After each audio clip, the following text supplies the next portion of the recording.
A další člen je tady našeho programu Honza Půček, který pově o AWAKE, ale předtím zase povedeme pro pár slov o sebe a pak vypněm se to. Tak já vám všem přeji vše nejlepší do nového roku.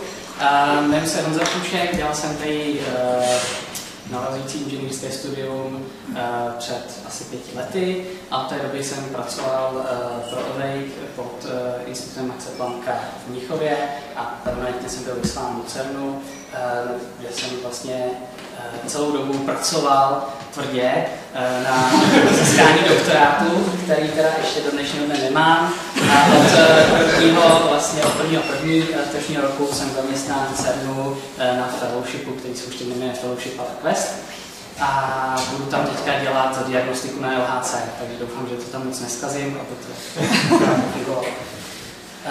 A zároveň bych se chtěl omluvit, já jsem nikdy tohle téma neprezentoval česky, tak kdyby vám to nevadilo, já bych přepnul do angličtiny, protože je tolik slovíček, které bohužel jsem nikdy neslyšel v češtině, tak jestli vám to nevadí, tak bych dal. Takže to znamená jako znovu zrození alebo prerození?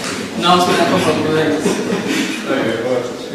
So I will start with the basics. I am very happy that Mira Cruz gave the presentation about laser Wakefield. So a lot of things that he said still applies, and you know it makes my life a little bit easier. And because I'm a little bit selfish, I added a few topics that are kind of advanced, where I did my own PhD, and I just wanted to present at least a part of what I found out. So the motivation is the electron acceleration. Why would we want to do novel particle accelerators instead of the synchrotrons, which seem to be pretty good? So the thing is, the synchrotron radiation scales with the 4th power of the mass of the particle. So in a synchrotron, that means that electron radiates 2000 times the power of 4 more than a proton of the same energy. So if you think about it, before LHC there was LEP, and the maximum collision energy that was achieved was at 209 GeV, and the electrons and positrons lost 3% of their energy each turn. So if you think about it, that's a lot of radiation. Now, today there are FELs which use the same concept, but that's not really wanted when we want to do collisions at high energies. So that's why electrons should be accelerated in a linear collider. Now, the second step is, why don't we use conventional technology? That was already discussed by Miro. So today, even though there are still advances, and these 100 megavolts per meter should be reviewed, from what I've heard, it might be 120 megavolts per meter. It's still not so much. So plasmas, as they are broken down, they don't have any issues sustaining higher gradients, and they actually scale with their density. So with sufficient density, one might obtain 100 gigavolts per meter. And I was lucky enough, while I was at CERN, I heard an amazing presentation from Tajima, who presented a petavolt per meter accelerator. But those are different things that I will talk about. One of the reasons why also plasma is great is that the small accelerating cavities are much smaller. So if you think about it, for a regular conventional one, it takes about 10 centimeters of a real cavity to accelerate electrons or protons. But in plasmas, you can make these similar cavities much smaller. So again, it scales with density. For AWAKE, our wavelength is around 1 millimeter. What that means is that the cavity size, in some sense, is 1 millimeter. Now, what I will talk about is how to use plasma as accelerating medium in a slightly different way than what Miro has said already. Then I will present the advanced Wakefield experiment, or AWAKE, at CERN. And then I will talk about 2 chapters in my thesis. One is the proton driver bunch studies, and the second is gravity witness bunch studies. If you don't know what driver or witness is, don't worry, I'll present it on this slide. So, there are 3 important elements if you want to build a plasma-based particle accelerator. First, you need the plasma. I guess you already know. We, as AWAKE, use rubidium vapor, so a gas that we ionize with laser pulse. That creates our plasma. Now then, into the plasma we send a driver. That is the energy carrier that already has a lot of energy, that is transferring it into the plasma. And then the plasma is transferring it into your witness. So, you know, we're not doing anything super cool. It's just energy transfer from driver to witness through plasma. What it looks like is that there is this short drive bunch. It can be either a laser pulse or an electron bunch, as done in SLAC.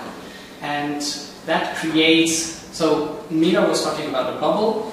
In our regime, we are not using the bubble. We are using just linear wake fields, which means that there are electrons there are electrons which are defocused from the beam axis, creating somewhat a bubble, but the difference between the bubble and our regime is that bubble makes an ion column which is depleted of all electrons. That's not the case for us. There are still electrons around the beam axis, but most of them are defocused outwards, and then they start oscillating. There is a plasma electron frequency which you can calculate, and that is dependent only on the density. Then there are just some constants. So, you know, the oscillation frequency scales with the square root of the plasma electron density. What that also means that this relates to the plasma spin depth. So, if you were to send a driver that is too big into a plasma with a small spin depth, or too dense, it would not work very well. We are working on an article where we actually demonstrate this, because of other fields which would be created and cause filamentation of the driver. And that means that your one driver bunch would develop into other smaller bunches, but without the wake fields we want to use for acceleration. In the case of a proton driver, as we use at the wake, for a short one, what actually happens is that you're not defocusing electrons from the beam axis, but you're actually sucking them from the outwards onto the axis, and that also means that the electron witness that you send behind is, you know, the full period behind it for it to be accelerating and focusing. Anyway, what is advanced Wakefield experiment, and what are the parameters that we use? So, as I told you before, there is a laser pulse which ionizes rubidium vapor. It has 450 millijoules, ideally, and 120 femtoseconds. What it means is that we do not drive wake fields with our laser pulse. Well, in some sense we do, but they're on the order of 100 kilovolts per meter, which is not a lot. And it does not really perturb our experiments. So then we use external proton bunch, which is delivered by the SPS. So it has 400 gigaelectronvolts, and we're the only facility in the world which has the option to use such high energy proton bunches. The thing is, they are kind of long. The sigma z is 200 picoseconds, which means that your full bunch, 5 sigma, is almost 30 centimeters long. So now if you think about it, I told you before, right? You need a shorter bunch to drive than your plasma period. But if the plasma period is long, you get very low gradient, accelerating gradient. So it's not really clever in that way. But luckily, the sigma r, so the radial size of the bunch, is pretty tiny. It's 200 microns.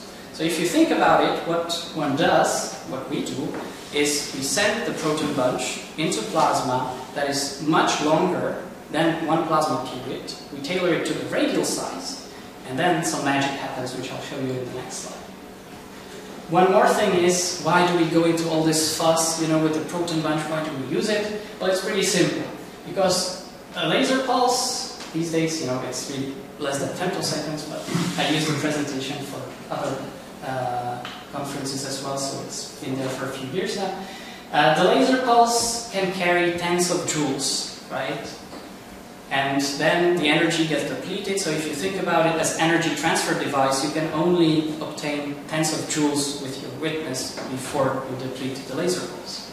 If you use an electron bunch, such as they did in SLAC, where they doubled effectively the energy of their electron driver into the electron witness, that's hundreds of joules. But you know, at CERN, they're great. The proton bunches, they actually have tens of kilojoules. The only problem is that they're pretty long, those 1 has. So what do we do? And I think it's better to use a video than my words. So the black are the particles, the protons, in a bunch. And there will be red focusing and blue defocusing fields, transverse fields. And I'll show you as the beam propagates, it starts to self-modulate. Hopefully it will.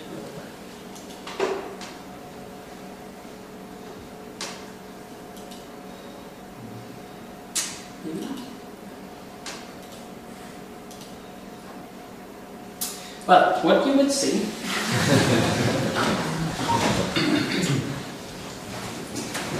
so what you would see is a regularly constant bunch that travels through plasma. And as it travels through plasma, at the very beginning there are very weak fields that transversely, because you know there is some kind of a start of the beam, that start to transversely oscillate. So the plasma electrons start to oscillate in with their plasma frequency, and as it happens, you know, you still have the beam, but it starts to evolve, because at some point these electrons are on axis, meaning they focus the protons, and at some point they're defocusing. So if you can imagine, you know, some kind of structure starts to appear, and as the structure starts to appear, the proton bunch gets modulated. That's why it's called self-modulation, and it drives much higher fields as it's being driven resonantly. So there are, you know, many periods over which you're focusing and defocusing the plasma electrons. So in the end, what you get are kind of micro bunches, which are in locations where the protons were focused onto the axis, and then there are some spots where the protons are defocused, and actually, you know, there is a cone under which that happens as the protons pass through the plasma. Unfortunately, yeah, I'm sorry, I should have tried it before. So there have been several articles on the measurements of the self-modulation at Awake. So this is our regular proton bunch without plasma that we measure on a street camera. What street camera does, it maps the time evolution of the bunch charge density. So on the x-axis is the position or space axis, and on the y-axis is the time. So this is just a regular image of the time distribution of the charge passing through an OTR foil. Does it make sense? I think it does. When we turn on the plasma and we still look at the full long time scale, where we can see the full proton bunch, you see that there is some kind of a cut. That's where we onset the plasma with our laser pulse. And then there is, you know, very little charge behind. However, when you zoom in, you can actually see that the laser starts somewhere here, and then there are these small micro bunches and parts of the defocused protons as well. That's what self-modulation is. And when you stack these images behind, you can actually see that there are many periods over which that happens. It's estimated that up to 100 are achievable. In real life, that's not the case. But. So what I did, selfishly, I have to present that part as well. I looked at different phenomena concerning the proton driver. But as I only have time to present a small portion of it, I chose to present the transition between instability and seeding of the self-modulation. What that means. So, you know, there are two regimes to this self-modulation.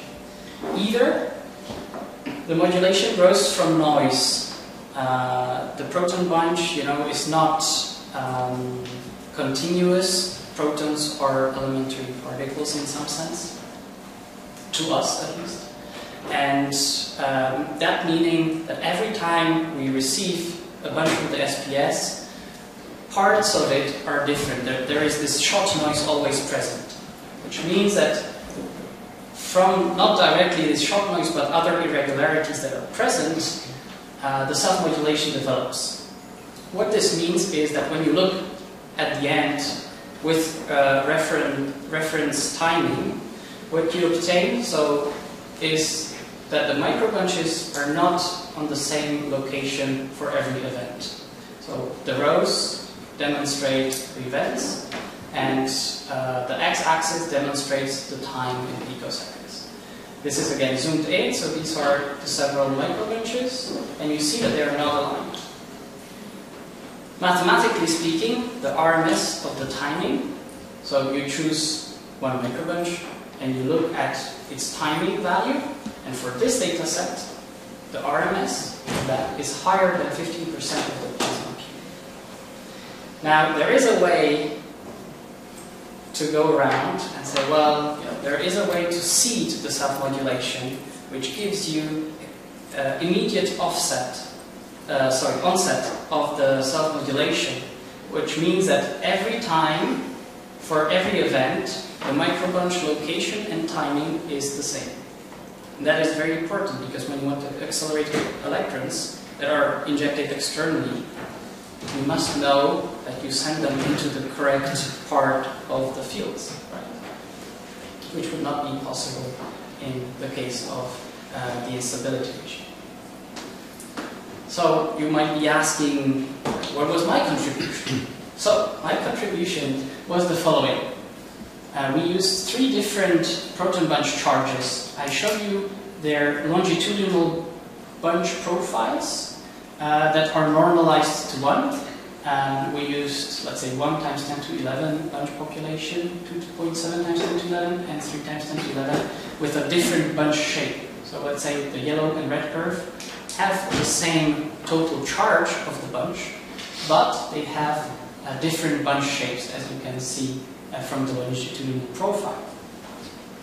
And what we were looking for was, where does the transition happen? Because what we can do is we change the timing of the laser pulse, which sets or changes the vapor into plasma, meaning you have a very sharp cut in your charge density going into the plasma at the very beginning, driving higher wave fields than if you send the laser pulse long time ahead. And what we did was we changed the timing, which means we scanned through, and let's say the big idea of this measurement was not to compare, let's say, the absolute time, so 500 or 300 picoseconds of the location of the laser pulse, but its charge density at that position. Because what is shown on this figure down here is that the transition between the 2 regimes, in short SMI and SSM, happens between 10 to 15% of the normalized charge density, which is somewhere 0.1, which indeed, as they are centered on top of each other, you can see that is different absolute timing. What that translates into is that the irregularities in the proton bunch do scale with the total charge of the bunch itself. So that is one of the, let's say, more important results I had. And now let's go into the electron witness studies. So what we use, if you're asking for a technical implementation, we use some kind of an oven or heat exchanger. There are 2 rubidium reservoirs where we keep solid rubidium in room temperature, and then we heat it up to 200 degrees, or 190, to liquefy it, which means that vapor starts to vaporize from the top, from the surface, and that builds up pressure and flow into the system, and starts to flow from the reservoirs into the heat exchanger. And then once it gets filled, there are 2 orifices at each end through which the rubidium escapes.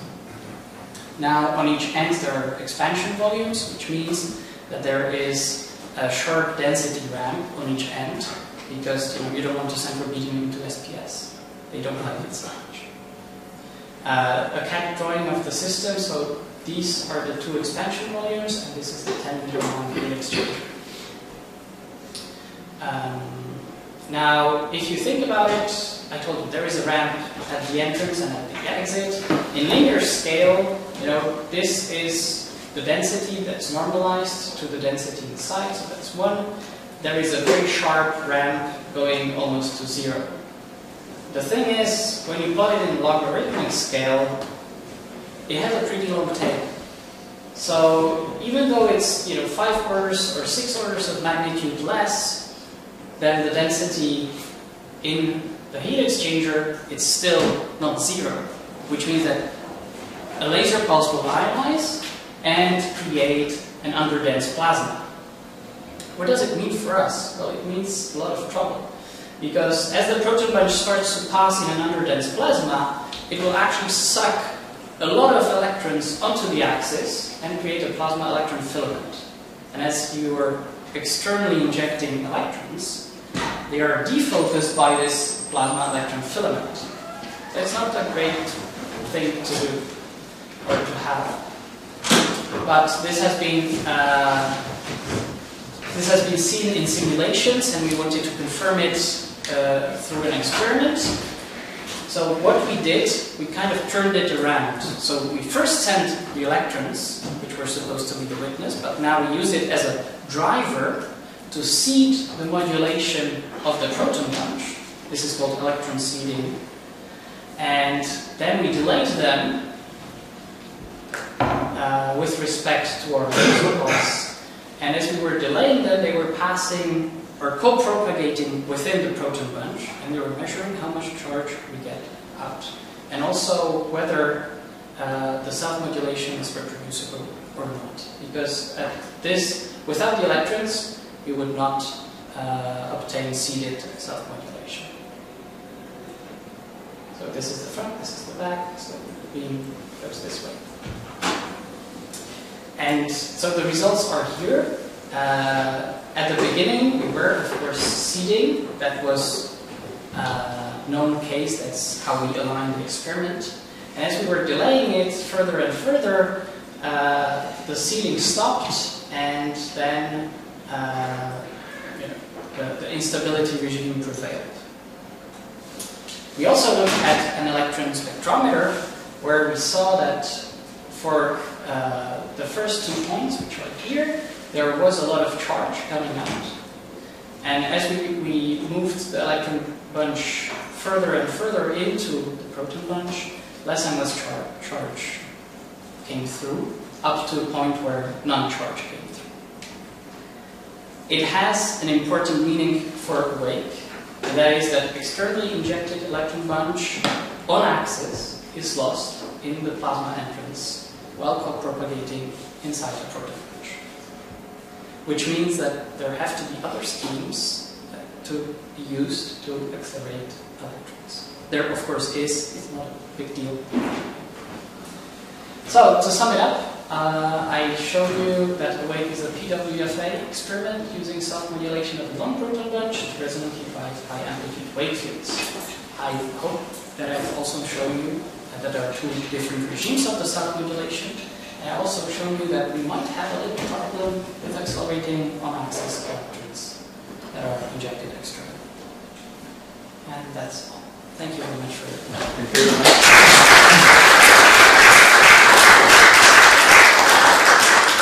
These questions? So maybe I would start myself. So I didn't understand. Okay, so of course, like I didn't understand this. So what's happened with this? So how these protons which you inject?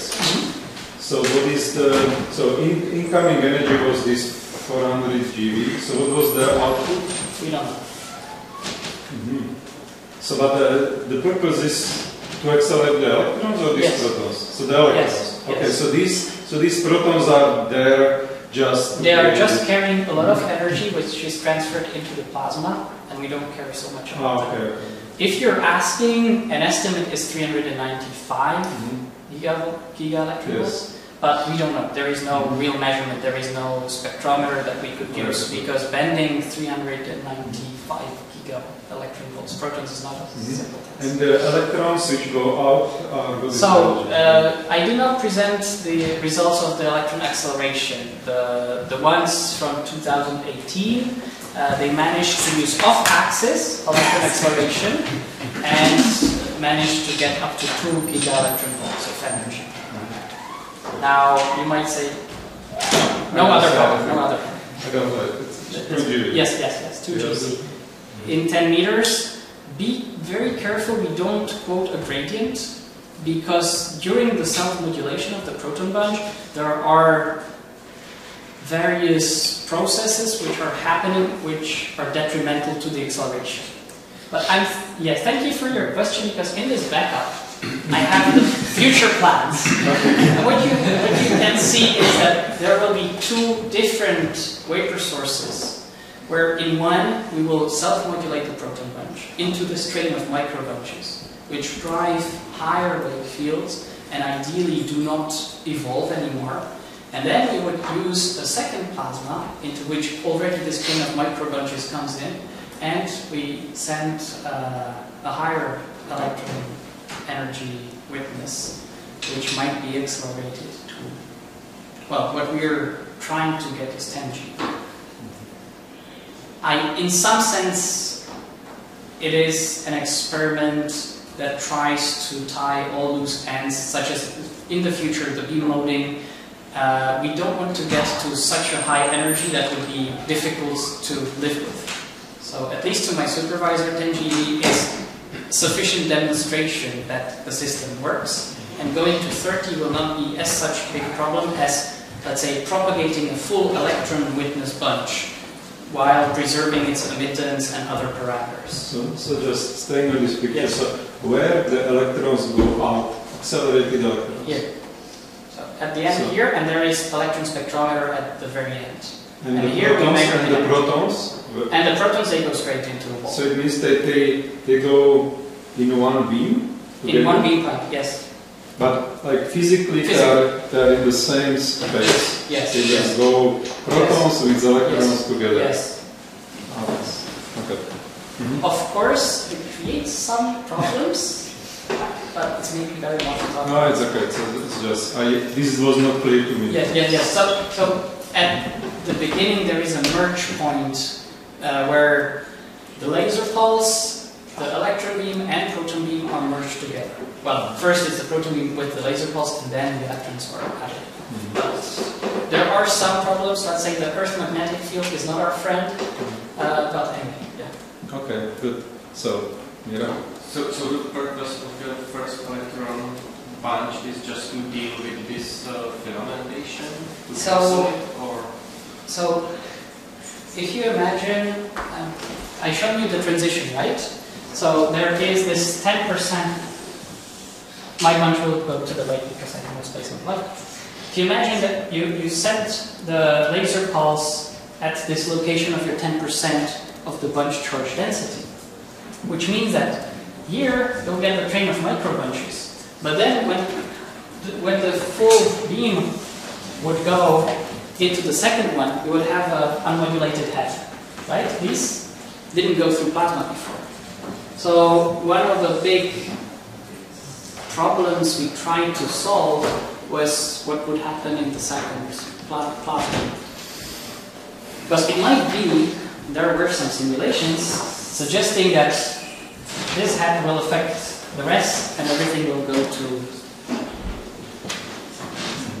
somewhere. So to avoid this, there is a way that, instead of using the electron beam as a witness, as I said it before, you send it ahead, you create wave fields, and that way you modulate the full proton bunch. That way you avoid any problems with the head. That's all I want to say. Okay, thank you.